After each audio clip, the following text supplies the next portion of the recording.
श्रीमद् भागवत कथा द्वितीय दिवस तृतीय भाग। श्रीमद् भागवत कथा द्वितीय दिवस के तृतीय भाग में बताएंगे कि वेदों को किस नाम से जानते हैं और कितने अवतार हुए। तो हम सर्वप्रथम गुरु जी की वंदना करते हैं और उसके बाद द्वितीय दिवस तृतीय भाग को आपको सुनाएंगे। प्रेम पूर्वक सुने सभी। और श्रोतागणों, अगर आप इसको नियमित रूप से शुद्ध आसन पर बैठकर सुनते हैं, पवित्र होकर सुनते हैं, जरूर आपको धर्म लाभ प्राप्त होगा, जरूर आपको काम में तरक्की प्राप्त होगी, घर में सुख शांति प्राप्ति होगी। तो सबसे पहले गुरु वंदना। गुरुर् ब्रह्मा गुरुर्विष्णु गुरुर्देवो महेश्वर गुरुर् साक्षात् परम ब्रह्म तस्मै श्री गुरुवे नमः। नारायणं नमस्कृत्यं नरं चैव नरोत्तमं देवीं सरस्वतीं व्यासं ततो जयमुदीरयेत्। देखिए, नारायणं नमस्कृत्यं नरं चैव नरोत्तमं देवीं सरस्वतीं व्यासं ततो जयमुदीरयेत्। भगवान नारायण, देवी सरस्वती और व्यास जी को मैं बार बार नमस्कार करता हूँ। इस श्लोक में आया है जय मुदीरेत का अर्थ यहाँ जय घोष आदि से करना नहीं। जय का क्या अर्थ है? इतिहास पुराणम रामस्य चरितम तथा जयते नाम चेतेषाम प्रवदन्ति मनीषिणः। इतिहास, महाभारत, पुराण, वाल्मीकि रामायण, इनको विद्वान लोग जय नाम से पुकारते हैं। और मुनियों, आपने लोक के मंगल के लिए बहुत अच्छा प्रश्न पूछा है। सवै पुंसाम परो धर्म यतो भक्तिर्ध्योक्षजे अहेतुक्यं प्रतिहताययात्मा संप्रसीदति। मनुष्य का परम धर्म वही है जिनके करने से भगवान श्री हरि की भक्ति प्राप्त हो और वह भक्ति निष्काम तथा सदा बनी रहे। क्योंकि कहा गया है, प्रेम से ना हो वासना तो वरदान बन जाए, भक्त में ना हो कामना तो भगवान बन जाए।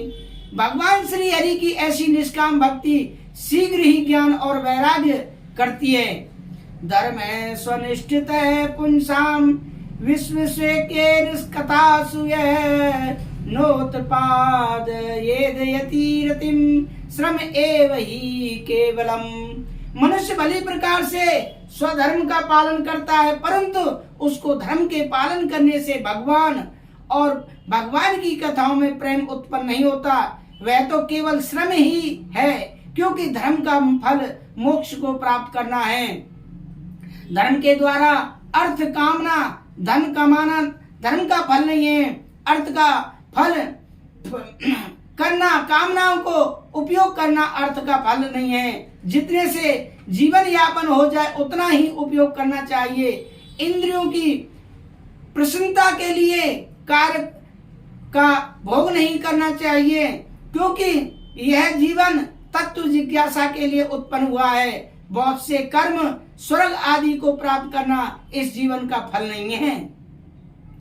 वदन्ति तत्व तत्व विदस्य तत्वं यज्ञान मदव्ययम् ब्रह्मेति परमात्मनेति भगवान नीति सबुदयते।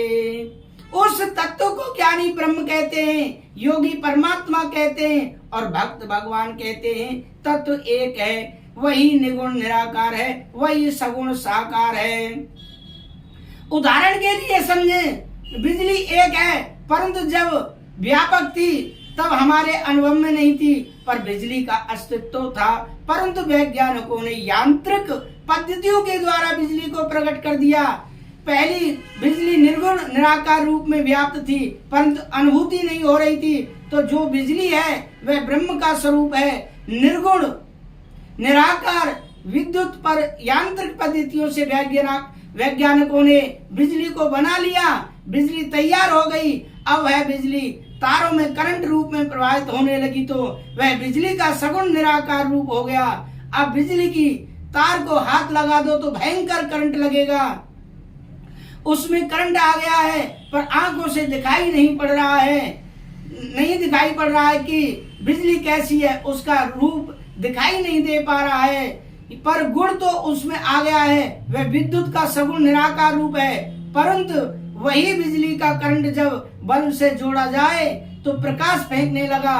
अब बिजली का रूप ही समझ में आ गया। जहाँ बल्ब जलता देखा तो हमने कहा कि बिजली आ गई, अब हमें छूने की सोचने की आवश्यकता नहीं, क्योंकि प्रकाश दिख रहा है। और तो जो पहले बिजली व्यापक थी वह निर्गुण निराकार थी, बिजली बनकर जब तारों में प्रवाहित होने लगी तो वह सगुण निराकार थी, और बल्ब से प्रकाशित होने लगी तो सगुण साकार हो गई, सगुण साकार हो गई। ऐसे ही जब वह निर्गुण निराकार तत्व था तो ब्रह्म के रूप में था, सगुण निराकार बना तो ब्रह्मा परमात्मा के रूप में घट घट वासी बन गया, सबका संचालन करने लगा। और वही राम कृष्ण नरसिंह आदि दिव्य रूप धारण करके हमारे बीच प्रकट होकर नाचने भी लगा, गाने भी लगा, तो उसी तत्व को हम भगवान कहने लगे। यदि वह बिजली प्रकाश के रूप में प्रकट ना होवे तो बिजली हमारे किस मतलब की, प्रकट भी होना चाहिए। इसीलिए वही अपना दिव्य रूप बनाकर प्रकट जब होता है वह भगवान हमारे बीच में आंखों का विषय बन जाता है। शेष गणेश महेश दिनेश सुरेश ही जाए निरंतर गावे, वही जब प्रकट होकर हमारे बीच आया तब ताए अहीर की छोरिया छचिया भर छाछ पे नाच नचावे। कहा तो वह ब्रह्म ध्यान में नहीं आ रहा था। आज ब्रज की ग्वालनियां कहती हैं कन्हैया बढ़िया बढ़िया ठुमका मार, नाच के दिखा, ठुमका मार कर नाच के दिखा तो ताजो ताजो माखन खवाएंगी। तो वही परम तत्व ठुमक ठुमक कर नाच नाच कर ब्रज भावाओं के मन को मुग्ध कर रहा है। भक्तों को परमानंद प्रदान करने के लिए वही परम तत्व प्रकट भी होता है। अब प्रकट होने के कई रूप हैं, राम जी के रूप में, श्याम जी के रूप में, बारह के रूप में, कपिल जी के रूप में, अनेक रूपों में वह प्रकट हुआ। मुख्य रूप से भगवान के 24 अवतार हुए। वैसे तो भगवान के अनंत अवतार हैं, अवतार की कई भेद हैं, जैसे अंश अवतार, कला अवतार, पूर्ण अवतार आदि। तो कोई आवेश अवतार है।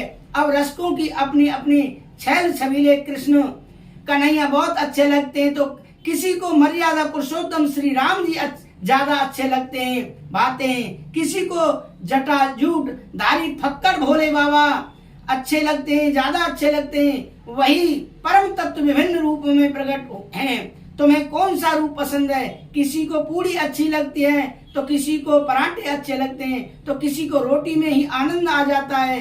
अब अपना अपना स्वाद है, तुम्हारा रस जहाँ हो। हर व्यापक सर्वत्र समाना, प्रेम से प्रकट होय में जाना। इसी प्रकार बिजली वही एक है, उसके प्रयोग अनेक हैं, तथा बल्ब से जुड़कर प्रकाश दे रही है, पंखा से जुड़कर हवा दे रही है, हीटर से जुड़कर गर्मी दे रही है, और कूलर से जुड़कर शीतलता दे रही है, आदि आदि तमाम उसके अनेक प्रयोग हैं। बिजली के भीतर कोई भेद नहीं है, सब एक ही बिजली है।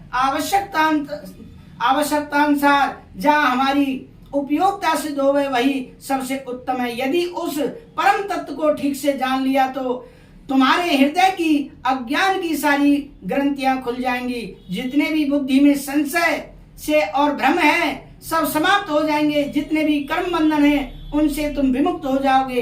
इसलिए उस परम तत्व को जानना ही जीवन का परम लक्ष्य है, और उस परम तत्व को मानव जीवन में ही जान सकते हो, जाना जा सकता है।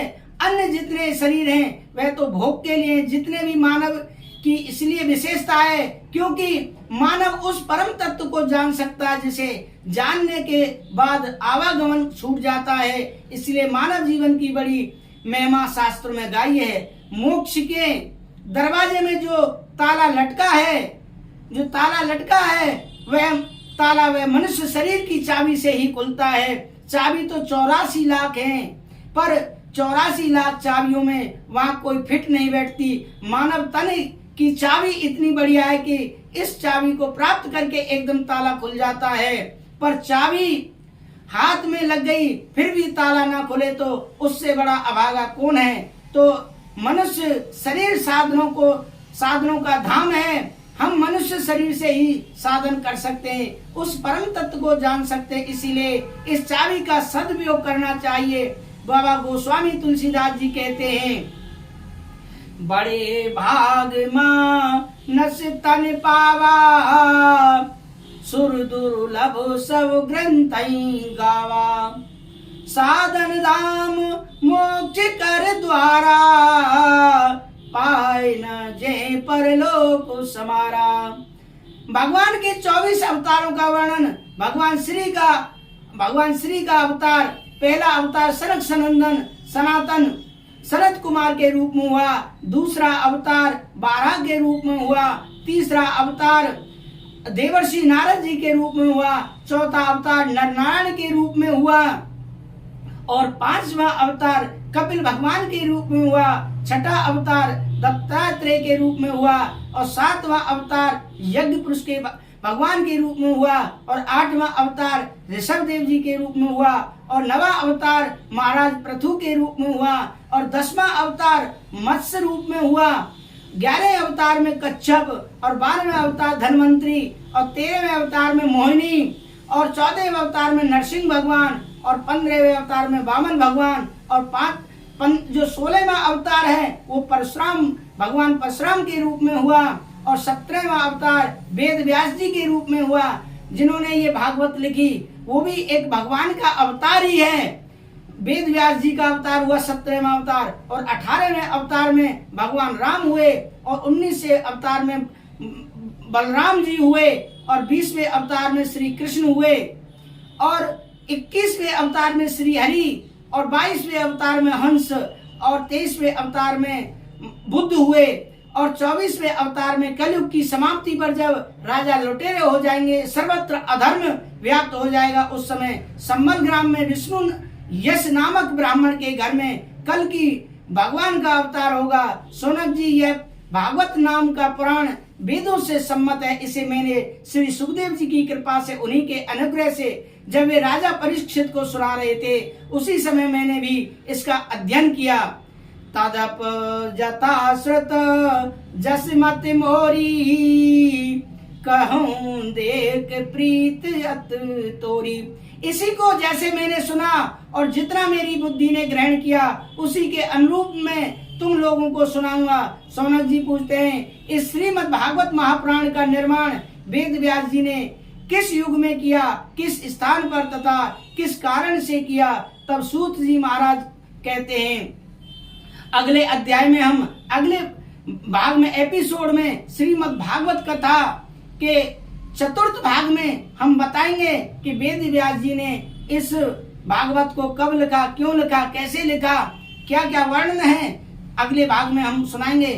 दर्शकों, श्रोतागणों, आपसे निवेदन है कि प्रत्येक भाग सुनने के लिए, श्रीमद् भागवत कथा पूरी सुनने के लिए हमारे YouTube श्री नारायण प्रसादम को सब्सक्राइब करना ना भूलें, जिससे कि आपको प्रत्येक नोटिफिकेशन प्राप्त होता रहे।